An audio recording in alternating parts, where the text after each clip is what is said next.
హ్యాపీగా ఉంది, ఎందుకు ఏడుస్తుంది? ఏం తిన్నావు? నైట్ ఏం పెట్టారు? హ్యాపీగా ఉన్నాం. ఏం తిన్నావు? నేను నైట్ బిర్యానీ తీసుకొచ్చాను, అది తిన్నాను. ఓ బిర్యానీ తీసుకొచ్చావా? ఎక్కడి నుంచి తీసుకొచ్చావు? అఘోరికి ఏమి ఇష్టం అసలు? ఏ బిర్యానీ ఇష్టం? నాకు తెలిసినంత వరకు నేను ఏం తినను అని చెప్పిన ఆమె ఇప్పుడు బిర్యానీలు కూడా తింటుంది. నేను తిన్నాను, అంటే ప్యారడైజ్ లో బిర్యానీ తీసుకున్నాను నైట్, అది తిన్నాను. సో ఈమెకి ముద్దపప్పు, ఆవకాయ పచ్చడి, వైట్ రైస్ అంటే చాలా ఇష్టం. ఆహా, ఇంకేమి ఇష్టాలు ఉన్నాయి అఘోరికి? బాదం పాలు అంటే ఇష్టం. ఓ ఇంకా? అంటే శివయ్య నేను అంటే ఇష్టం. ఓ శివయ్య నువ్వు బాదం పాలు. Okay okay.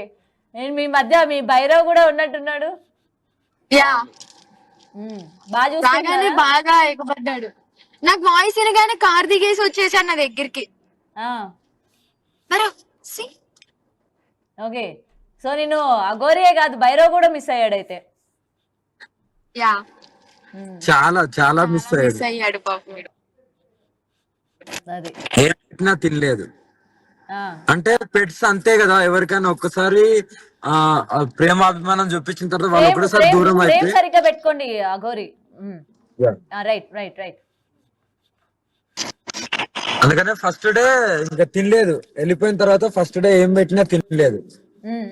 తర్వాత నెక్స్ట్ డే నుండి ఇంకా నేను బలవంతంగా కొద్ది తినిపిస్తే ఇంకా ఫుల్ గా తింటుండు. ఓకే అఘోరి, మీకు దగ్గరికి వర్షిని వచ్చేటప్పుడు కట్టు బట్టలతో రావడం జరిగింది. ఏంటి మరి అమ్మాయికి ఏం కొనివ్వడం లేదా? షాపింగ్ కి తీసుకెళ్ళడం కానీ, బట్టలు కొనివ్వడం కానీ? మిమ్మల్ని నమ్మి అమ్మాయి ఎలా ఉన్న అమ్మాయి అలాగే వచ్చేసింది. త్వరలోనే అలంకరణ చేసుకుంటది, చూస్తారు అప్పుడు. ఒక ఫోటో పెడతారు చూడండి. కొనబోతున్నారు? ఏం కొనబోతున్నారు? డ్రెస్సులు తీసుకుంటారమ్మా, డ్రెస్సులే తీసుకుంటారు. బ్లాక్ డ్రెస్సెస్ తీసుకుంటది. ఆమె కావాల్సినవి తీసుకుంటది, ఎందుకు ఇప్పియకుండా ఉంటామా అమ్మ. ఓకే, ఇంకేంటి వర్షిని, ఏం చెప్తావు? మొత్తం ఇప్పుడు మీడియా అంతా కూడా నీ వైపే ఉంది. వర్షిని క్షేమంగా వెళ్ళిందా లేదా, నెక్స్ట్ వాళ్ళ కదలికలు ఏంటి, ఎక్కడికి వెళ్తారు, ఏం చేయబోతున్నారు ఏంటి అని చెప్పి మొత్తం ఫోకస్ అంతా కూడా నీ పైనే ఉంది. ఏం చెప్తావు ఈ రోజు అన్ని మీడియా ఛానల్స్ కి కావచ్చు, నీ గురించి మాట్లాడుకునే వాళ్ళందరికీ కూడా? యా, నేనైతే క్షేమంగా అయితే అమ్మ దగ్గరికి వచ్చాను, ఏ ఇబ్బంది లేకుండా.